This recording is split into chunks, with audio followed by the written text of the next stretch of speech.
Okay, so it's 6:40 on the 30th. And so today's supposed to be this big day in our lives in American history, or human history, not American history, human history. So we'll see what happens. Yesterday I went out in the sun, because we're supposed to go out in the sun and feel, I don't know, pick up on the energies or something. And there's so many videos about the Atlas that it's like, I have no idea. Like, where it's going, what it's doing, if it's the Blue Kachina, whatever. I know that this is the time of change. I mean, even if you're trying to put together the pieces and with the Hopi prophecy and stuff, that it is still, this is the time of change. Even if it's not this week, it may be next week, it may be the next week, but we're in the time of change. We're in the ending and the beginning. And so we're in this window of time, in a shift, in a transition. And the transition is a period of time that allows us to transition ourselves or reevaluate ourselves. So we get time for ourselves, and we have a lot of events to help us remember, not just because a lot of people are, you got to remember who you are, but it's more than that, because you need to remember who you are on a depth to let go of who you are. So you got to remember, like, who you are as a soul, and connect to you in your path of existence, so that you can let go of a lot of energies that have a hold on you. And so it's a rewiring of self. And so that is what's, to me, more important than just, remembering that you're divinity and you're eternal. It is remembering, like, why you're here. It's such a significant time. And what would you be doing here? Why would you be here? What would be the significance of it? And in a time of a shift, then there is a change that needs to occur, because especially when we're taking such an abrupt shift, and if you want to, use the energy of the shift, you got to be doing the same thing as what is happening. And so that, to me, is where you need to focus on you to a deeper level. It's kind of weird too, is it just was popping in my mind about that lady who was doing the past life regression, and how weirded out she was by the whole thing. It is, I don't know if the practitioners of the regressions or whatever, or if they don't understand what it is that they are trying to do. But anyways, you do have these beings or people in your life that you have entanglements with, and it's like going deeper into that, but going deeper into it is doing something different. So that's a shift in perspective, a shift in how you behave, a shift in how you look at things. So it's turning and looking at it from the other direction. So those things, to me, are more significant, because that's what actually changes you. That's what gets you to just sit there and be like, well, I'm divine, I'm eternal. Then that's feeding your ego, because you are divine, you are eternal. But to just focus on that is just feeding your ego and not really doing the work. So it's vastly important to do the work, even though there's a lot of people, oh, you shouldn't have to work, you're perfect as you are. Yeah, but you are trying to transition from one vibration to another, and the vibration that you are in, you have been in for a long time, and you've been playing in this same freaking dirty pool for a long time. And so to get out of it, you need to let go of all of the stuff that you retained being in it. And so it's not you, Like, we are all perfection. It isn't you. It's what you've become. It's what you hold on to. It's kind of like that thing. Like, I remember this being a thing. Is like, you know, what, for a while at some point, it was kids were told, you're bad. You're bad. And so, you know, like, we grew up thinking, oh, you know, we're inferior, we're bad, you know, something's wrong with us.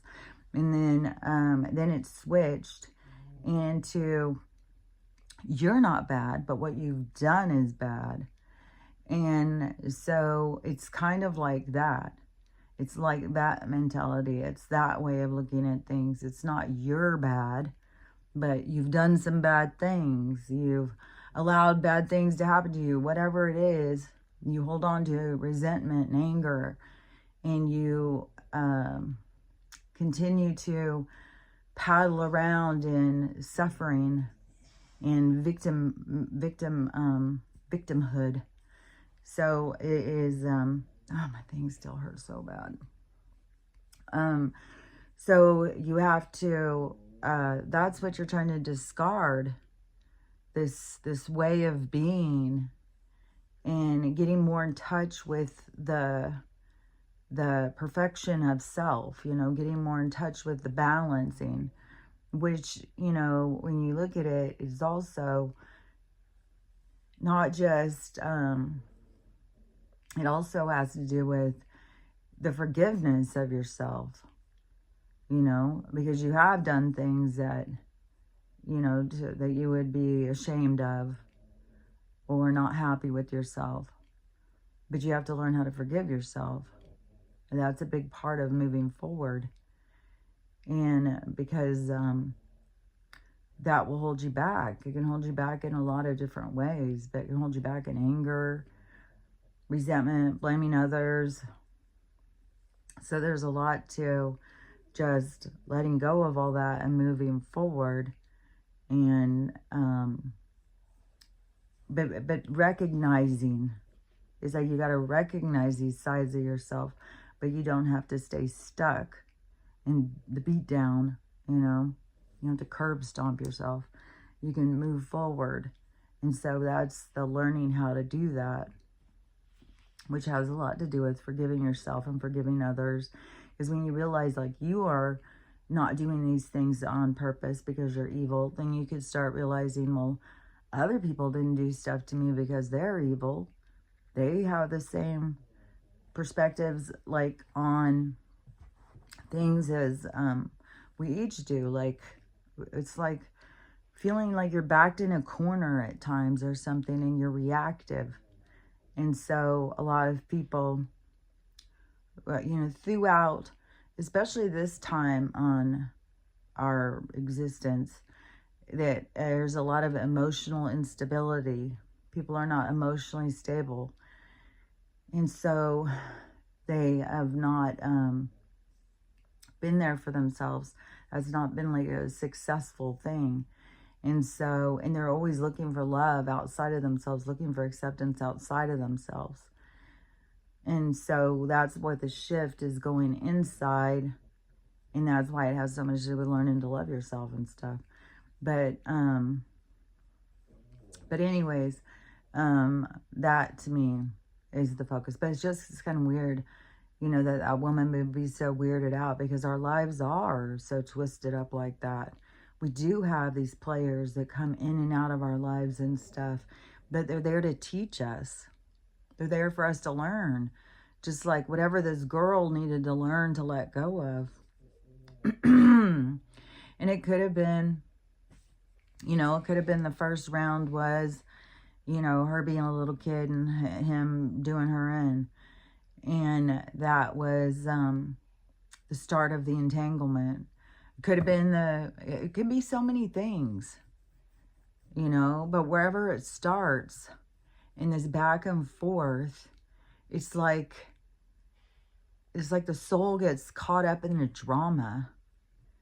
And it is better if you can get yourself to the point of realizing that we're all just players. Even the roles that seem to be the monsters, we're all just players.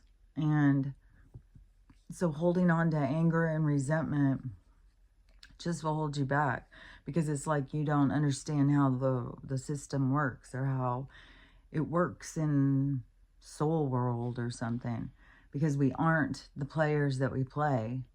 We just play them so we can learn from them, so we can try and understand how things are the way they are, how things happen the way they happen. What is the motivation? What are the things that hold us back? And it's like a purifying your soul. So it's there's a point and a purpose to it. But I think it's important at this point in time to try and really realize, like, what am I doing here? Why would I be here? And what is happening on the planet? These huge shifts, this turning in the other direction. So we need to follow in line with that same, the micro macro. We need to follow in line with that same energy. And we need to start turning and looking at things from the other side. So, fuck, I wish I could get this to stop hurting. So, anyways, it really is bad when I sneeze. Oh my God, it's horrible. But anyways, so this whole thing with this solar maximum, because there's so many different things going on. There's so many things going on. And it's such chaos out there. When you go and listen to all these people talking about all this stuff. Even this whole thing with his monkeys. The whole thing with Melissa. I mean, so much stuff. It is utter chaos. I mean, we already had the monkey crash years ago. And now it's on repeat. So it's happening again. And now you got these... Some people are like, oh, no, they're all caught. They killed them all. No, there's some out running around. Oh, they got sickness. Oh, they got the AIDS. Oh, they got... It's just like, it's so chaotic. I even saw a video where somebody, like, I caught one and it's in my car and I'm taking him home. It's like, I don't even know anymore. Like, it's so chaotic. I saw a video of a guy who was... He's an expert on AI videos. He's like, there's no videos that I can't tell. And he said there's videos out there of mythical creatures that are real. Well, I know that. I know that all these mythical creatures and stuff are real. And I know it's all in a vibration. And they can be in other realms. It's not like they're just coming and being birthed into ours. It's like our, our station is in that part where where you've got like two stations on at once. So we're in an in-between. And some will go into ours. And so it's just a big shift. But yeah, all those things are real. All that stuff. This story is really kind of creepy. And I have no idea. I mean, there's so much shit going on. There's a volcano going on. There's the monkey problem. There's this... Is Melissa real or isn't it real? The whole thing with they were going to go independent on the energy, and then the energy and who's in charge of this wind machine or whatever, and that it was marked for a 15-minute, and that they did a evacuate, to get the people out of their homes so they could confiscate. It's there's so much. There's just so much. And that just really gets crazy too. If they're sitting there saying this thing is coming that wasn't really coming, and putting it out on, I don't even know. I mean, it's just this whole reality is so crazy. And that's the thing, is like, it's so much better to just step back and to just observe it. Like, But this story, this is, I don't know, it's really sad to me. So this guy, he called 911. I guess apparently it's the call that, I don't know. So I heard somebody talking about it. So he, apparently or supposedly, this guy calls 911. And he says, there's a creature in my backyard. It's some sort of 7-foot humanoid. And it's, keeps hiding. And he is, trying to look and see it and do things, and it will move around, but it keeps hiding. So he decides, he's got a 220-pound St. Bernard. So he decides, well, he's going to let the St. Bernard out and scare it out of his yard. Oh, bad idea. I don't even know, man. So he sends his dog out into the yard. And you know, when I hear things, even the coyotes and stuff, it's like, come on. It's not like send Stella out to, you know, run them off or something. Run off the creatures, run off the ghosts, run off the monsters, run off anything. It's like, I got to protect her. And even though she wants to protect me, it is, I don't know, there's an alien, some craft landed, and some big 7-foot humanoids got out and started walking towards me. I went, go get them. I try and communicate, like, what's up? What are you doing here? I hear, like, to take me away. You got to take my dogs, too. We got to all go together. I was like, what are you? So, anyways, so he sends his dog out. And this creature stands up and grabs his dog, like, with one hand, like it's nothing. Just grabs this 220-pound dog and just takes off. And so the guy freaks out, and then he goes out looking for his dog. Well, when he found him, his dog was turned inside out. He was obviously not alive anymore, and didn't see the creature. But I just, you know, everything that happens, it's everything that happens in everybody's life is their story. It's like it's there to teach them. But I don't know. I just I don't know. Like, I don't think a 7-foot humanoid is going to be scared of a dog. It's not going to be scared of much. I doubt it's scared of a bear. I'm sure it can come and go as it pleases. I don't know. But anyways, I just, I don't know. The world is so crazy at this point. It's like, I don't know. And it's so scared. It's so scared of everything. And everything is real. Because this world, that to identify with this reality, the intensity that people did, that was fake. It's just like, to me, it reminds me so much of, like, we all were a bunch of actors. And there was this movie, this time period movie. And we all went to go be in this movie. And as we're in this movie, we forget it's a movie, and we decide this is our real life. And we don't realize that this is just a movie. That's what it seems like to me. And so everybody is so sure that this time period of this movie is all there is. It's like, no, this is just a movie. This isn't even real. So, I don't know. There's more with the Atlas. I don't even know where it's at this point. Behind the sun, going toward the moon. Now it's like, oh, it's took off. It's gone the other way. It's going to go around the moon. It's like, is it just a big show to get people to... Is it a distraction? Is it? I don't know. I know all these things are real. And I know it is getting people who...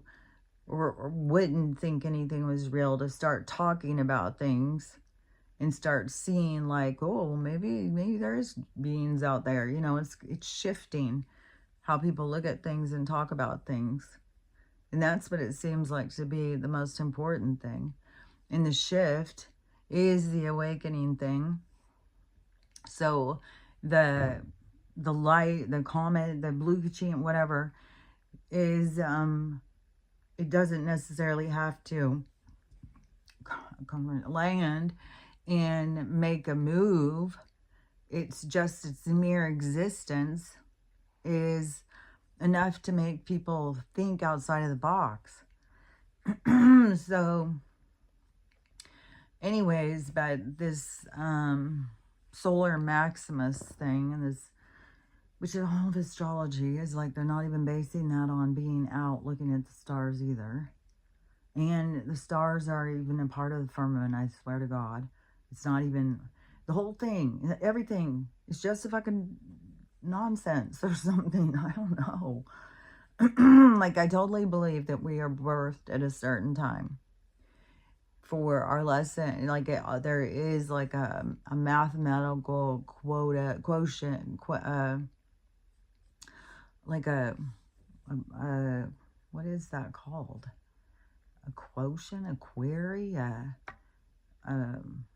well, there's a certain time period of when you're born and what your transits are, and everything is so exact. And so there is something to that. In every transit, every single person you meet, it's all this exact perfect timing. So there is something to that. But maybe at certain times the firmament was weak and they could see past that. Maybe they could see more. I don't know. Maybe it was just in their storyline to see it and develop astrology or something, develop, you know, these things in the sky. Maybe it's all just a part of the big screen. I don't know.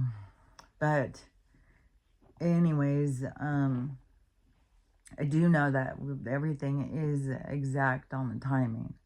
And we are born at a certain time.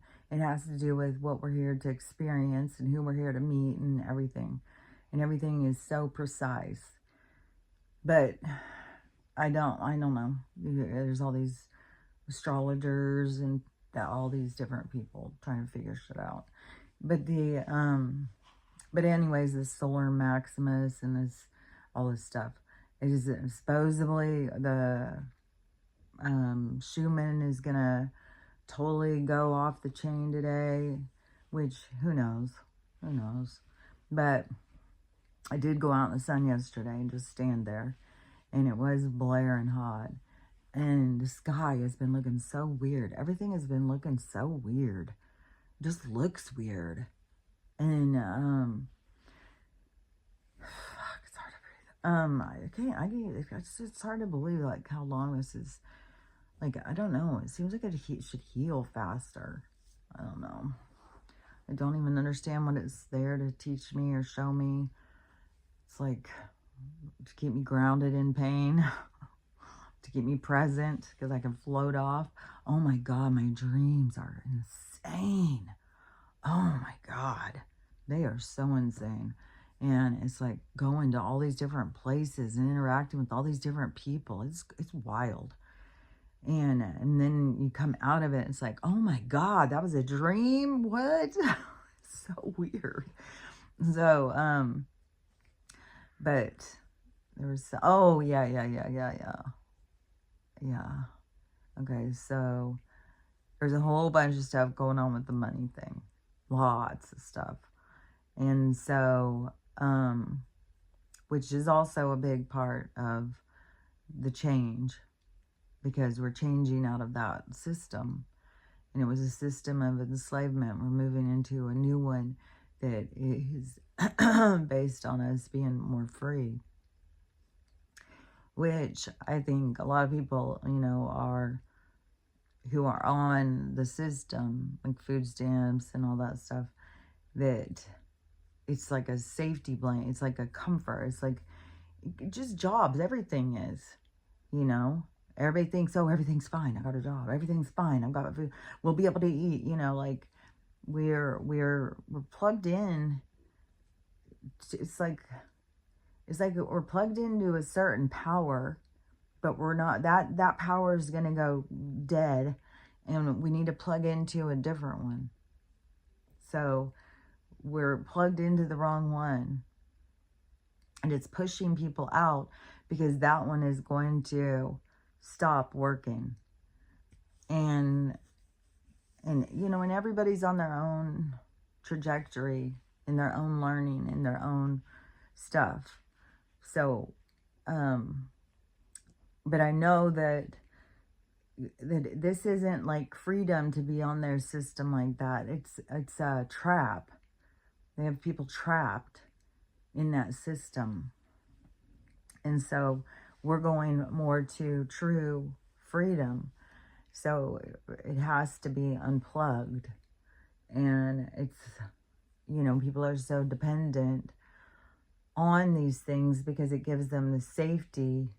It's kind of like taking a pacifier away from a toddler, and trying to break them from, because they're like dependent on it. And you're trying to break them from their dependency. And so we have a whole part of society. And then it also is the big reveal to the other people in their attitude, because they need to see their own attitude of hate. They need to see that they have biases. They discount people for poverty. And they think like those people have no worth. Good, let them starve. It's like, what? What? No. If they're, I would say, if there's really going to be some kind of a thing that's going to go on where people are not going to be able to get food, there's going to be some things that'll be popping up. There'll be some kind of extra food banks or places where people can go and get food and stuff, because I don't believe they're really meaning to try and starve people. But they've got to unplug from the system that was, so that they can start realigning themselves into a new system. So the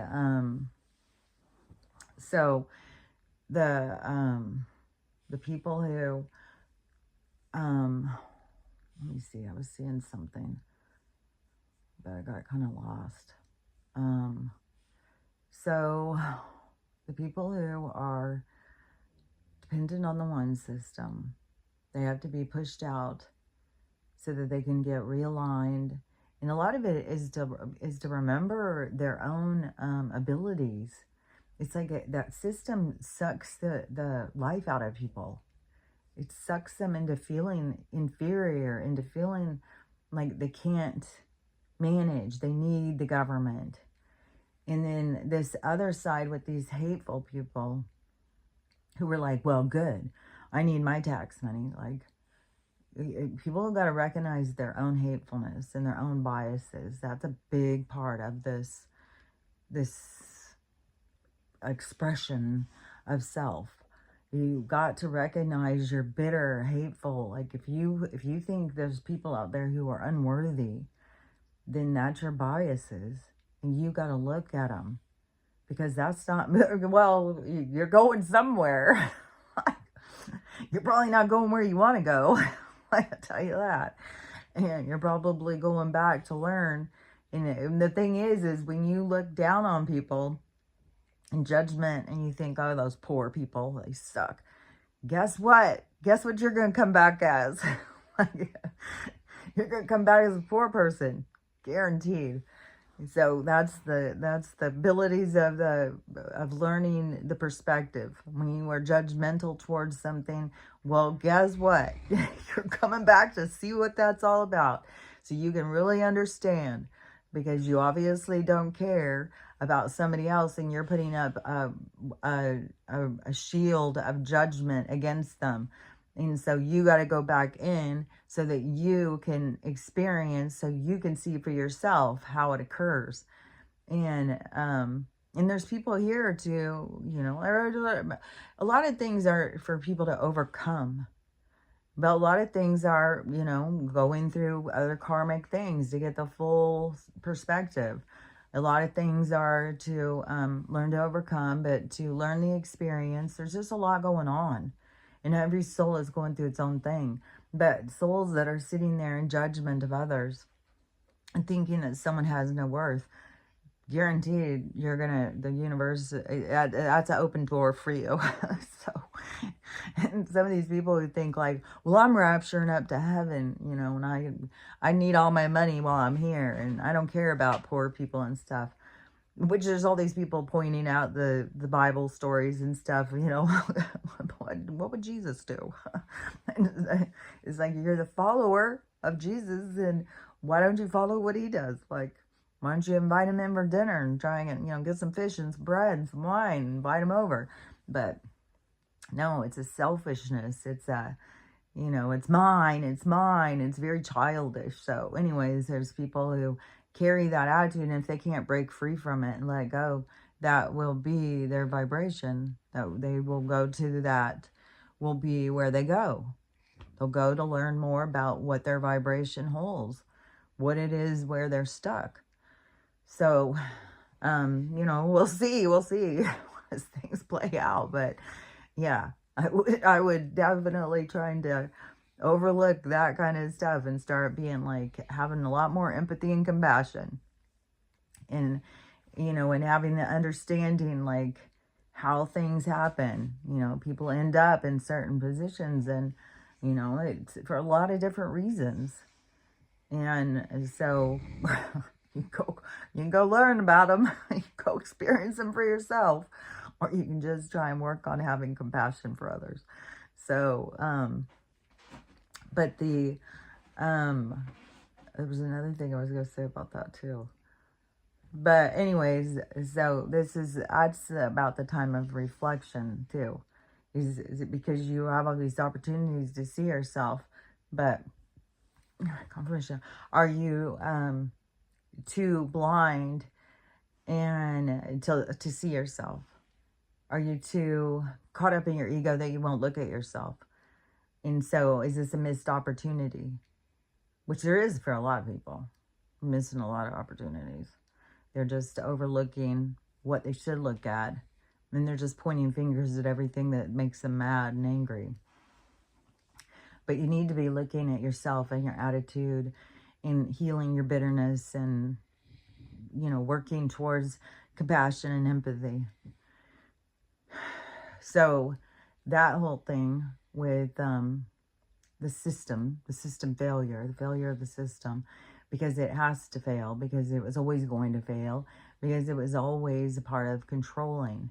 This story too, I want to say about this, because this was a grandma, and she was saying her daughter-in-law, so weird. It's just so weird. People are so, I don't know.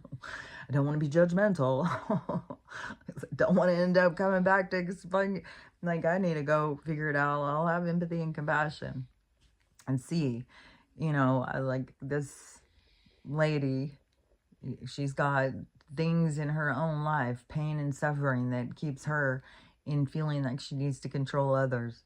But this is a thing people need to realize, that controlling others is not a good thing. Even if you think you got all the rules, you know the rules, you know how things should go, and everybody better fall in line. It's like, that is your issue. Because everybody should get to make their own choices.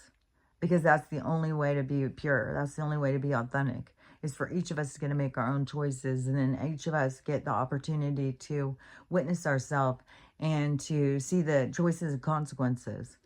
So we can see it for ourselves. It's not up to you to police us all. So anyways, this grandma, she gets this email from her daughter-in-law.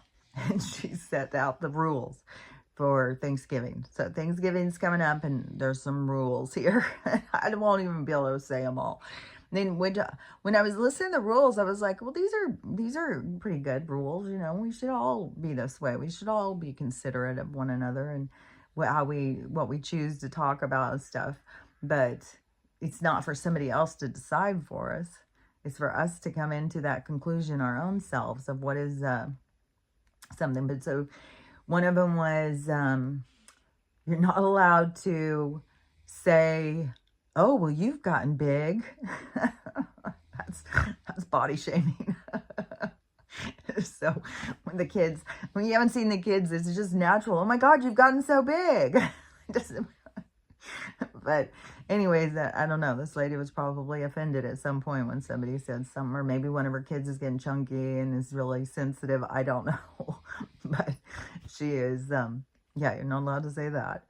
And then another one is you're not allowed to ask them how they're doing in school, because that is some other shaming thing. You're not allowed to ask them what grade they're in, because that's school labels, which school is bullshit anyways. So yeah, I'm like, it's just another way to keep people trapped in labels and grades and all this shit. But that's why I'm like, well, yeah, I mean, we should break free from these kind of bullshit things. But anyways, so she said you're not allowed to, you're not allowed to bring up, I don't even remember them all. It was like 7 or 8 of them or something. And this grandma was pissed. She's like, you know, she's going to write her a cease and desist letter before her inner bitch comes out on this lady. And so, but the thing is like this lady who is trying to control everybody who's coming into her house. It's like, how exhausting. How exhausting. And then to think that you can override a grandparent's relationship. And to think that whatever you feel is bothersome, that means your kids obviously would feel the same thing. That is you putting, that's narcissistic behavior right there. I mean, when you are so focused on yourself and you think, well, your kids are going to feel the same thing. So your kids wouldn't like this, your kids wouldn't like that. I mean, it's so discounting the relationship between the grandparent and the kids, which it should be its own thing. It shouldn't be monitored. It shouldn't be like the, and I know that we do have this generational divide where certain generations think this is acceptable and other ones think this isn't acceptable.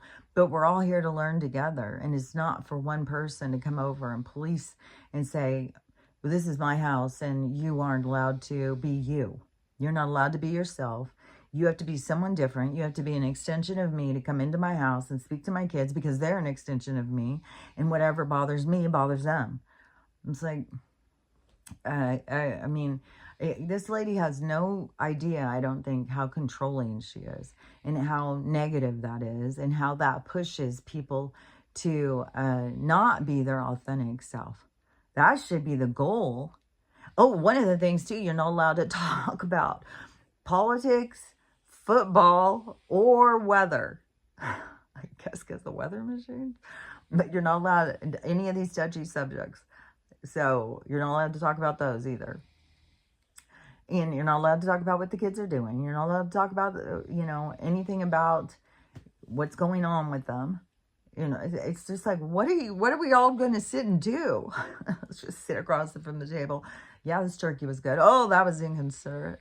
And so, I don't know.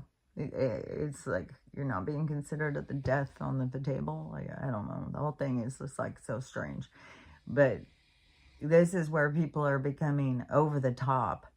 Like, to think that, you know, I mean, we've all had people come to our houses at different times or for different festivities, and they say things that are really cringy. And then you always have the opportunity later, you know, if your kids come up and go, hey, what about this? And you'll be like, yeah, well, you know, that's what they think. I don't agree with it, but that's how they are. And it's like for the kid to figure out how they feel about it. It's not for the parent to decide what information that the kid can have. And I don't know. But anyways, I was just like, man, a woman has no clue. Like, that is like a very negative in the spiritual sense of things. Because especially at this time, we need to be being more true to ourselves. Not just following somebody else's rules. But she's trying to make it where anybody who comes, that they have to follow her rules instead of being true to themselves. It's like she doesn't even see the value of being authentic. It's just be controlled by me, who's a narcissist and a control freak. Because only a narcissist would think that their kids would have the same feelings about what they feel. And if the kid feels something, like, that would be the thing too. Like, if your kid is coming to you whining, oh, I can't stand it. They always ask me if I'm doing good in school and I'm doing horrible and I've gained so much weight and I don't like anybody to talk about my size or whatever. Then you teach your kid to be authentic and real and to set boundaries. And if somebody says something to you, then that's your opportunity for you to say, oh, I would rather not talk about that. I don't want you to say that because it hurts my feelings. And give that grandparent the opportunity to hear it from the kid and have a deeper understanding, have a deeper conversation, so that the grandparent can have like build empathy and compassion, be like, oh, I didn't mean to hurt your feelings, honey. You know, let that be a learning, growing moment between them two. To sit there, you know, like, so if you have a kid who is sensitive, don't be the savior of the kid. Have the kid learn to have boundaries. Have the kid learn to speak up for themselves and to believe in themselves and to think whatever you feel about you is okay. You can say that, but that doesn't mean every single kid is going to say the same thing. They all have different feelings. We're all individual. But anyways, it's just, I don't know. I can just see some of this stuff so clearly. But it is important to empower your kids. So it's not, you know, you don't need to take over the job of being the police. But if your kids are like, every time grandma comes, she pinches my cheeks, then say, well, tell her, please don't pinch my cheeks. That hurts and it makes me feel silly. Or whatever it is. To really think about what you feel and express it. Set boundaries for yourself. That's what we need to do, is teach our kids to empower themselves, to believe what they feel is valid, and to stand true to themselves, and to have deeper conversations with people and put themselves out there. Be vulnerable. Say what you don't like. And these are good opportunities when people come together and you don't see each other all the time. And that is more, you know, for the mom to stand back and, you know, like, it kind of reminds me, because I had a tough mom. And so, you know, if there was something like, you know, oh, mom, please, you call and ask them. I don't want to do it. Then she'd be like, hell no, you go in and do it. You got to learn how to do it for yourself. Then that is what, you know, we need to be more like that. Not like, well, I'm going to send a memo out to all the family members, what they're allowed to talk about, what they're not allowed to talk about. And instead, it would be, no, you need to tell them yourself. And I'm here, you know, you know, what you believe and how you feel is very valid. And I support you. And if they start being over the top, I'll step in and help you. But you need to learn how to stand up to people. You need to learn how to set boundaries for yourself. It's important. Believe you me, it's important. Being somebody who grew up not having boundaries, then not knowing that I even could have boundaries, it's a lot to try and maneuver through life. So yeah, we should be teaching our kids when they're young to be able to stand up for themselves and to say what it is they like and what it is they don't like to people, and initiate conversations. Say, well, grandma, I don't really want to talk about that, but you want to talk about this? I'll tell you all about this, you know. And I don't know. But anyways, I think then you're going to find kids that are more well-rounded, you know, maybe, you know, they're interested in the stars and, you know, they have a book. And here, grandma, let me show you what I really am interested in. Or here, I'm learning how to play piano. Come over here and listen to me play piano. Who cares how I'm doing in school? Let's listen to the piano playing, you know, whatever it is. You know, have them learn how to maneuver and to direct conversations in regards to people approaching them. Not let other people be the ones who are the masters over the conversation. But how the kid, oh, and that was one thing too, is you're not allowed to call them children. You're not allowed to call them kids. You're not allowed to say kids. They are young small humans or something like that. Which that is true too, see? Because it is true. That people aren't, like, even when you look at people who you think are babies and kids, they're old souls. their whole souls.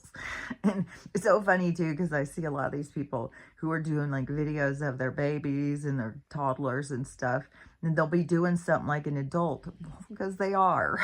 They've been an adult many times. But it's so funny because people are just like, look at that. It's just funny. Even though people shouldn't be exploiting their kids and putting them all over social media for attention. We got so much attention seeking out there in the world. Everybody needs attention from somebody. But here I am talking publicly, so, you know, I'm not one to judge. But I think that we got to really, you know, notice what we're trying to get attention for. If we're just trying to get attention for how we twerk and how big a cleavage we have or something, it's like, really? Isn't that kind of minimizing you and who you are? Aren't you kind of putting yourself as just an object? So anyways, but there's definitely more going on with the crashing. And it's coming from a lot of different sources and a lot of different perspectives. So I don't even know. It seems that there's more going on with the X. But there's a big thing about this RIPPLE. And that is this new system. Has to do with that. And also the chain that's a block, and also it's supposedly going through the X and the, so we'll see, but there's things popping off on some of this stuff. So I don't know. You know, I don't know how close we are to this whole thing. But but I thought this is kind of funny because like there's a whole bunch of people talking about there's a bunch of Wall Streeters talking about what's going on and it's about to go down.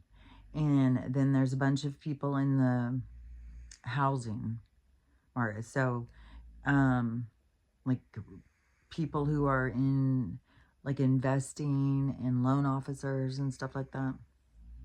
So there is, I guess, like 17.2 million foreclosures. So, which that's why I was saying, for all of us who were willing to put ourselves out there and say, fuck them, that we helped with those numbers. So we, anybody who stopped funding them was helping the crash occur. So the numbers are too big. And right now during this, you know, shutdown, that they have, they're getting extra money. So far, I guess it's like 50 billion or something. So they're getting some, what is that like called? So to kind of help them keep going, which is absurd anyways. It's all such a scam. But so they're getting this extra money from the people who can't pay the food stamps, but they can pay the things. So they are giving them all this money. And so they have this one realtor, he had said that they were hiring him to go and start selling these places.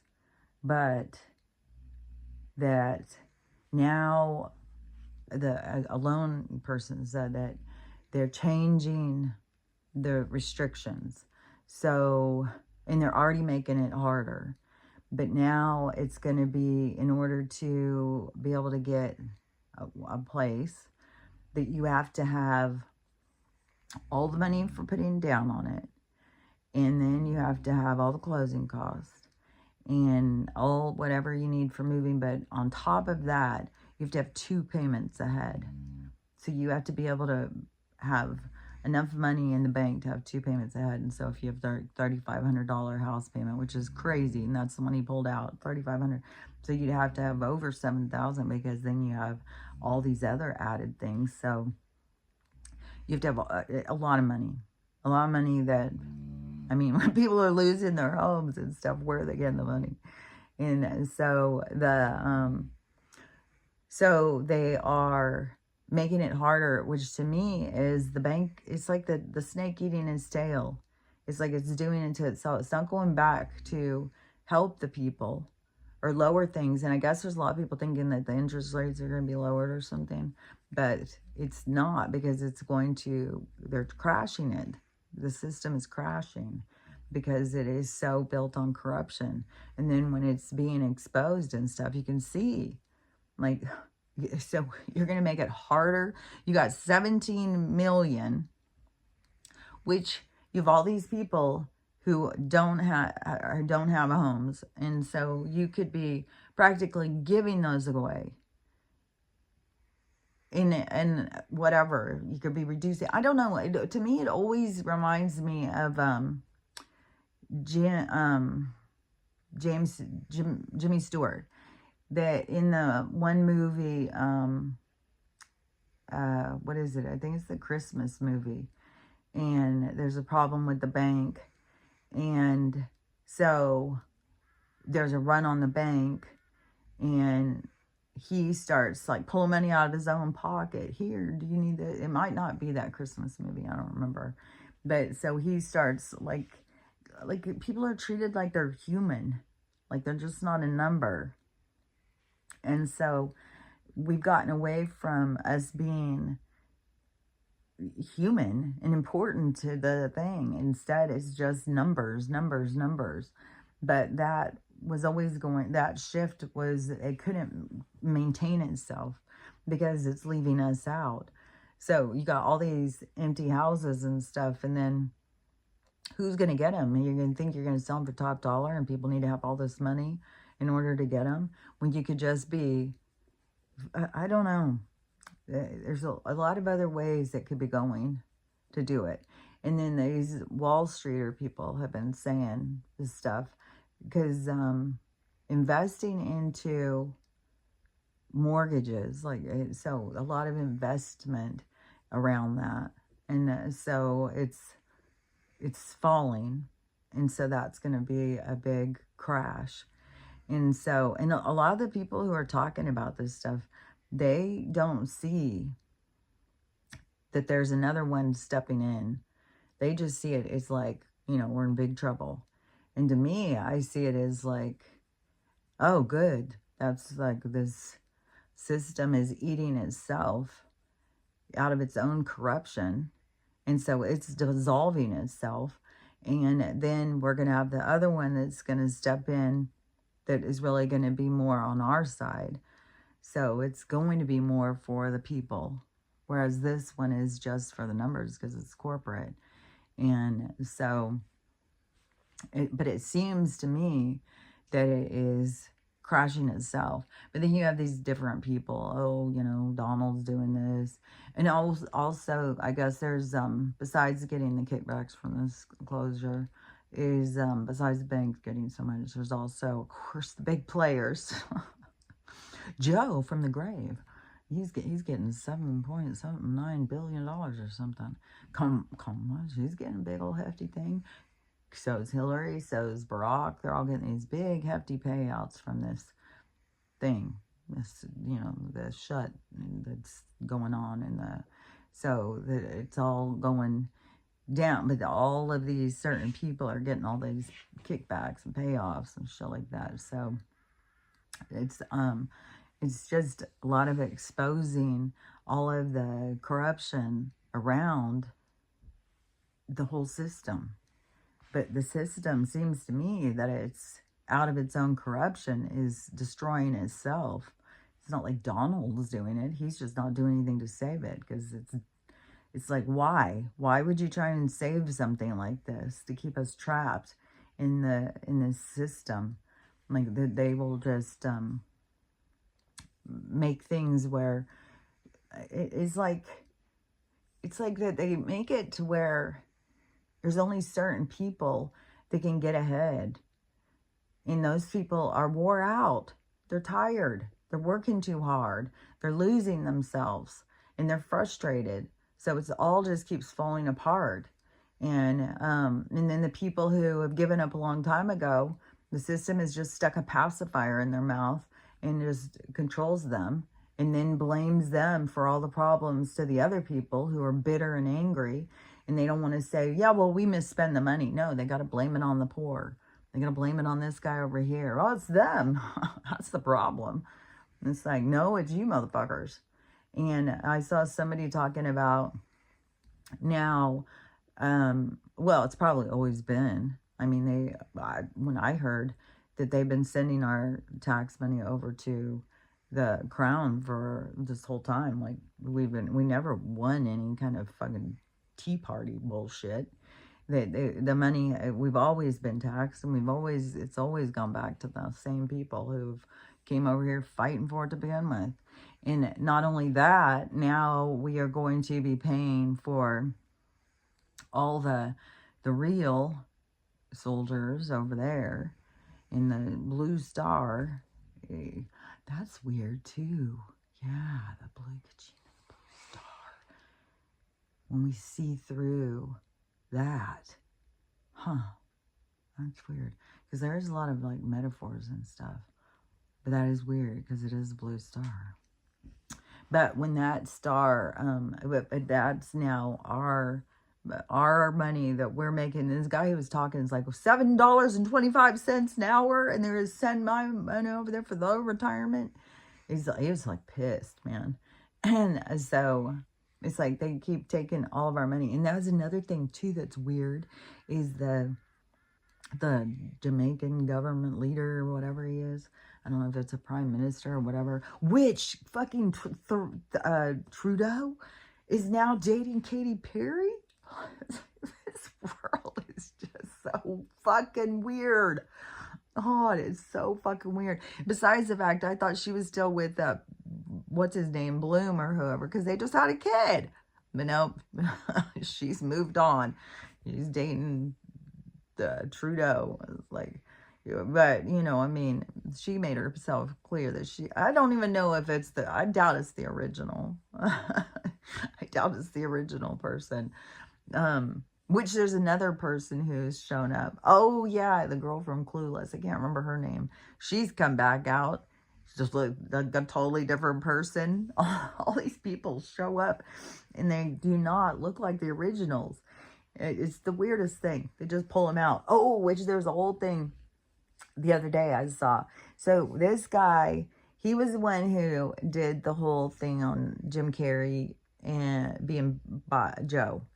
And he did like a whole thing showing not just like how his face overlays so perfectly, but his movements.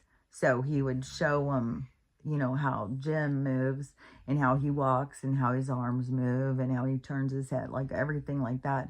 And Joe had the same kind of timing in his mannerisms and stuff. So he was very similar. So the guy who did all those videos.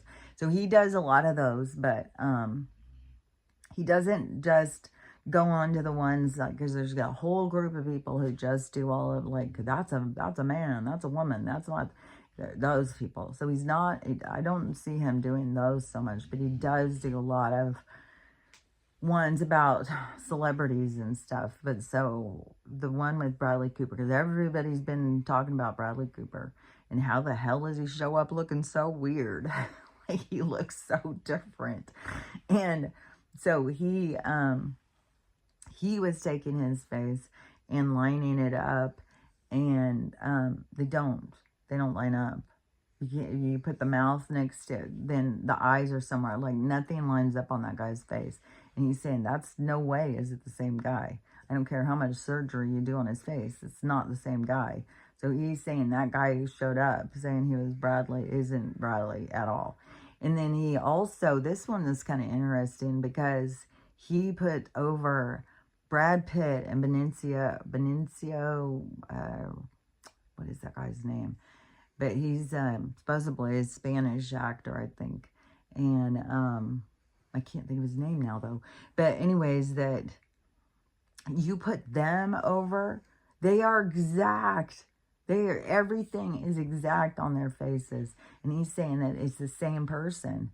And there's even this other weird thing where Benicio, whatever his name is, he won an Academy Award and Angelina gave it to him. And the way she's looking at him and stuff and hugging him, it does seem like it is getting a little familiar. And then, but he's sitting here saying, like, they've got actors out there playing other actors. And then they're giving them awards for playing other people or something. I don't know. I don't know. Some of the stuff that these people find is just like, what?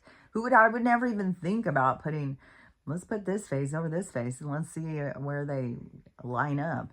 But yeah, it's really weird. So I don't know. It just is more of this whole illusion of this whole world. And it's weird how some of these people just like play like it's just to trick us or something. Like, I don't know. Like, why would you even have an actor that would play another actor? But he said that there's some like that, this one, I can't remember who it is, but he supposedly died or something as a kid. But then there's another actor who looks just like him. All his face lines up over him. So he didn't really die. He just took off and then came back as a different one. It's just like, it's just so strange. But then you have other ones that are just not the people at all. Their faces don't match. They don't have the same structure. And so their eyes aren't in the same place. Their nose isn't the same. Their chins aren't the same. And that there isn't all these surgeries that would be able to change their face that much. So, I don't know. There's so much just weird stuff. Weird stuff in Hollywood. Weird stuff.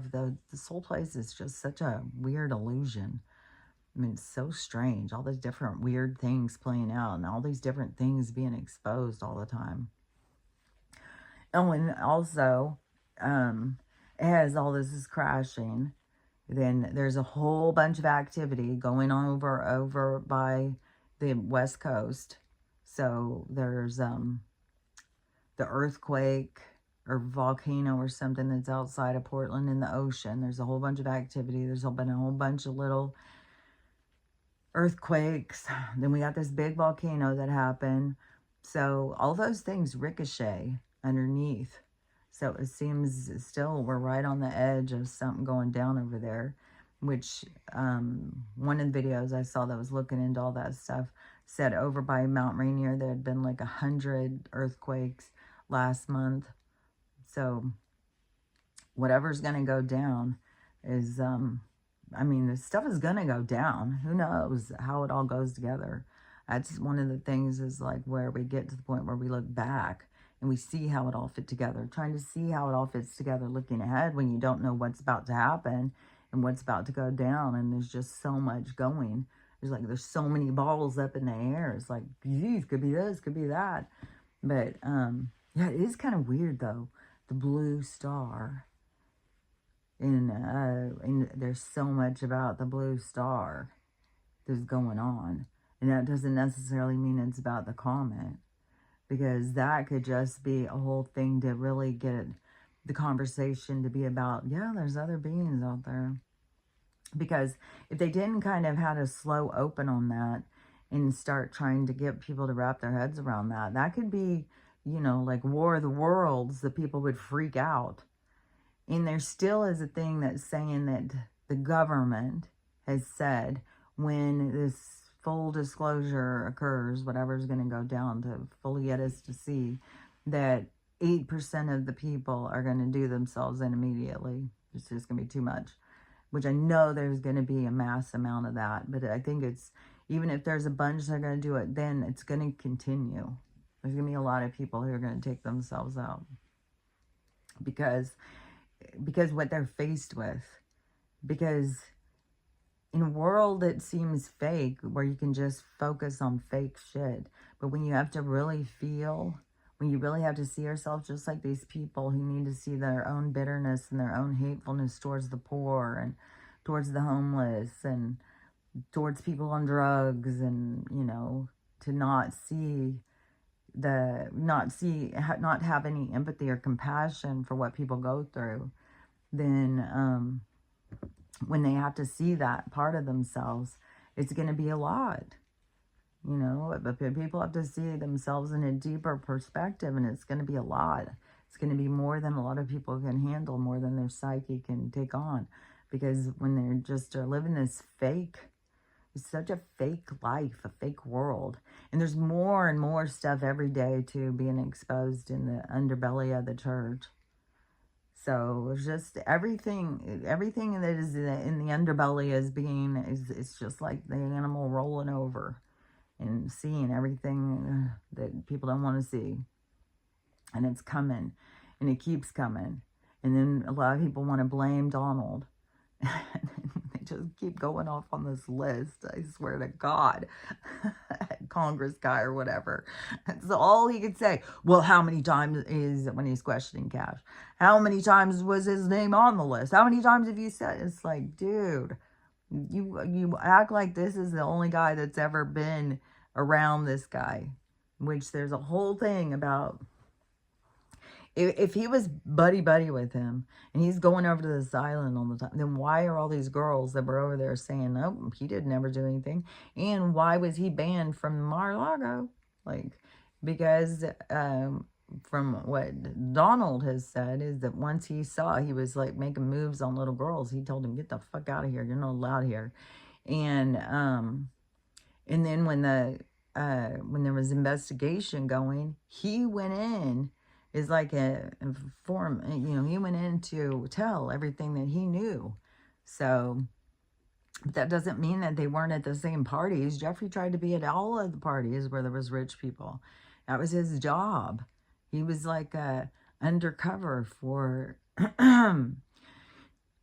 certain group of people that are the Mossad, that are, you know, like our CIA, those kind of people. They are always trying to get stuff on other people so they have something over them. So yeah, that was his role. So of course he's at all the parties trying to get people to come on his plane and trying to get them, here, have a drink. Yes, good, take a drink.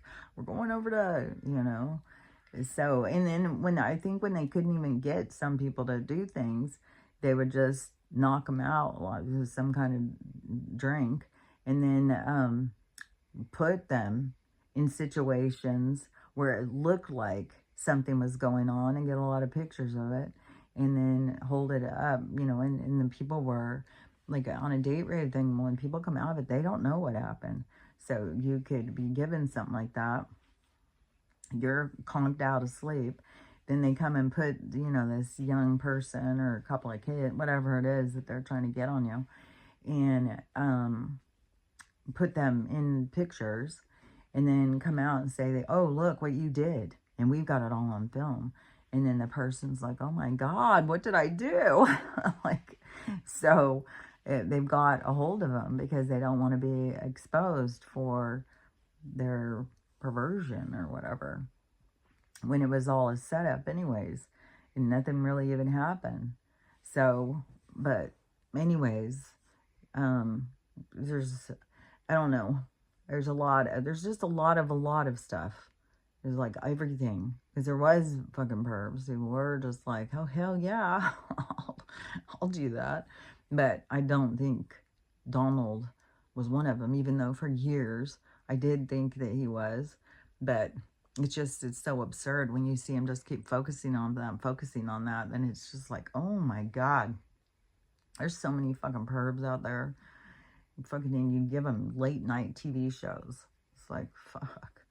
So, and then you let them just talk shit and misdirect people. But, you know, whatever things in people's emotions that are misdirecting them, see, those are the things that they need to see. These are the things they need to take a harder look at. Those are the things that you need to heal. Otherwise, you'll go back into a reality to learn more about it and play another role so that you can experience it in a different way, so that you can learn how to let things go. Because up in the heavens, people aren't holding on to shit like that. And it's built off of compassion and empathy and not being judgmental and seeing the bigger scheme of things and stuff. So the higher the vibration, the more it's more open. It's not at all like as soon as you get into the thing of judgment and, you know, you're going to hell, that's what I could never get with this church thing and this religion thing. It was like, well, that wouldn't even be, like, how would a God, if you was a God, you were going to, like, the most wonderful person in the whole wide world, wouldn't do that. They wouldn't act like that. They wouldn't say that. So, anyways, yeah, when you get to the higher vibration, it's, you know, what do you really want? You want to be accepted. You want to feel accepted. What do people feel when they die and they go? It's always like, I feel at home. I feel accepted. I feel like the love is all around me. Well, that's the higher vibration. That's the love. And in order to have that, it's not, well, you're poor, you don't deserve it. Like, that's going to hold you back. So, anyways, how long have I been talking on? Let's see if there was something else.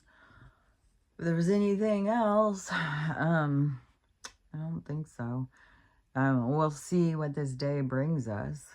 You know, if we're going to have, I don't know. Sometimes it's just like, are we ever going to have this 10 days of darkness? Are we going to ever have this shutdown, this EVIAT? Like, I don't know. Who knows? Who knows how it's all going to go down? But it does seem like everybody is talking about it all over the place. Over, this is it, this is it. And a lot of people, there's always this group of people, who, the spiritual group, who starts thinking like, this is it, this is the shift. And it's like, you guys said this about a zillion times. Like, and another thing too, I had seen somebody talking about the spiritual community, and there's a lot of people going against the spiritual community, but it's like that was the fake spiritual community. There's a real spiritual community, but it's like, we've been around a long time. We've been focused on living spiritual life for a long time. This new wave of spirituality that came in just followed the same kind of design of fakeness. You know, put on the costume and pretend you're something, but you don't have to really do the work. And so the spiritual community is kind of losing its mind and falling apart because they haven't done the work. And I've been saying this whole time, you got to be facing yourself. You got to be healing stuff. You got to be taking the steps, going in a certain direction, going towards yourself, to the best version that you want to be. And it's a daily thing, like every day. Like, one thing is, like, I really can see, you know, Ruthie is here to push me into seeing these impatient sides of myself. And I was like, yesterday, she did so much shenanigans. Like, I was fucking making grilled cheese sandwiches, and I had to go let the other 2 dogs into the room. So I go open the door, go back. Who's got the block of cheese under the table eating it? It's like, are you motherfucking kidding me? And then she goes to starts trying to tear up the blanket that I netted. She just is all over the place. It just drives me crazy sometimes with her shenanigans. And then I was up close to her, and all of a sudden I smelled her puppy breath, and I was like, oh, she's just a baby. She's just a puppy. But she's just so big and so troublesome, and she's always jumping on things, scratching things, attacking other dogs. She's just a wildness. Yesterday also, when I gave them their grilled cheese and tomato soup, and I gobbled it up as fast as I could, sometimes she goes so crazy over food, and she eats so motherfucking fast. And I had the one dish, you know, for her to eat it slow, but she can't. It's like, I need to get a different one. It's too deep or something. She can't get all the food out of it good. But so she is, she runs over to try and take freaking Max's. And Max will fight over the food. He doesn't just back off. Archie, if you go to try and take his food, he'll just turn and go the other direction. He's like, okay, take it. I'm just a little guy.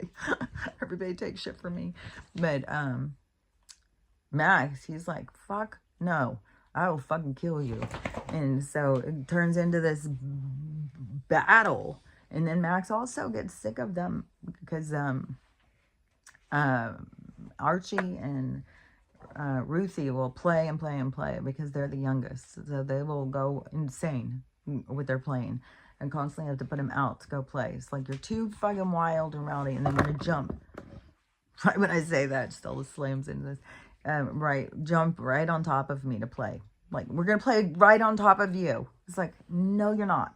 Get the hell out. And so, but then they'll gang up on Max. And Max is, so anyways, seemed a little violent to me. But anyways, yesterday when she got up close to me and I could smell her puppy breath, I was like, it's kind of like when you have a kid and they look much older to everybody. So everybody expects them to act older, but they're still just a kid.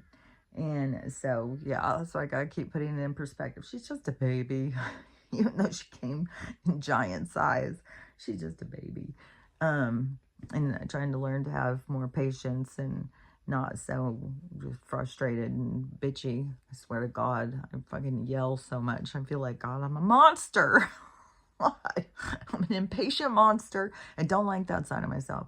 So that's something that I feel she's here to give me opportunities to work on that. So every day is a new challenge. But that is the thing, is every day we have challenges. Every day we have, are you happy with who you are? Do you want to be the same way? Because then a lot of times something will come in to show you, are you? Are you really? So we have every opportunity every day to work on ourselves and fine-tune ourselves and become who it is that we want to be. It isn't a quantum leap into being your perfect self. It's work. It's letting go of shit. And it would, if we were up in the heavens and stuff, it maybe be easier, but we're leaving the hell to get to the heavens. So you gotta clean off all the muck. You gotta let go of all of the things that you have become in the muck. And you've got to work your way through and work your way out of it. That's the way forward.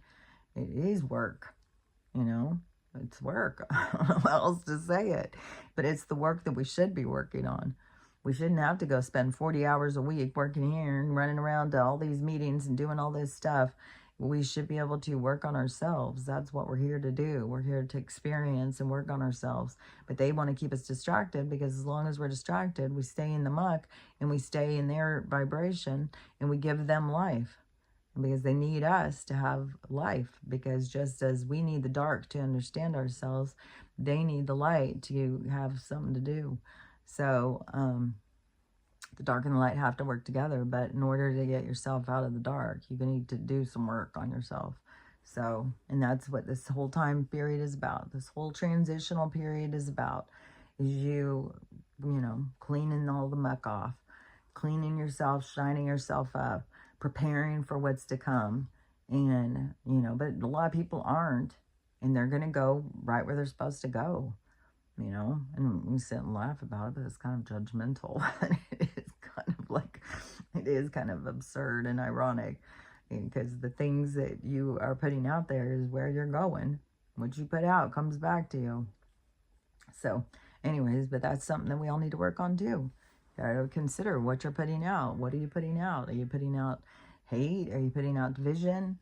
Are you putting out joy? Are you putting out love? So putting out acceptance. And then also, think about it, like with your kids or other people. You don't need to step in and save everybody and to decide what people need to be saved. You need to empower, especially if you got kids, empower them to learn how to save themselves, to learn how to be authentic, to learn how to be real, to learn how to be vulnerable. So, but to sit there and don't start sending out your rules to everybody. Well, here comes Christmas. Here comes Thanksgiving. This is what is acceptable. This is what is acceptable. Let people be who they're going to be, and then be able to stand, and say what you want to say at the time. And you don't need to be like vulgar and hateful. And, well, you can't do this at my house. You can't do that at my house. It should be more independent. Like, well, I would appreciate it if you didn't say that to me. I would appreciate it if you wouldn't talk to me that way. And that really bothers me. That makes me feel bad. And be real. That's how people learn from each other. If a grandparent is saying something to you and you find it offensive and you say, hey, that makes me feel really bad when you say that, then you're putting it back on them. Well, then you're just a big wuss. Say, right there, that is like, you're being judgmental of me. You're being hateful towards me. and you're discounting how I feel. You're dismissive. And, you know, call people out on what they do and set your boundaries. But, you know, again, you don't have to set it for the whole family. Let each person learn how to set their own and let each person learn how to be their authentic self. That's what's more important. That's what's more valuable. So anyways, that's what I got to say about it.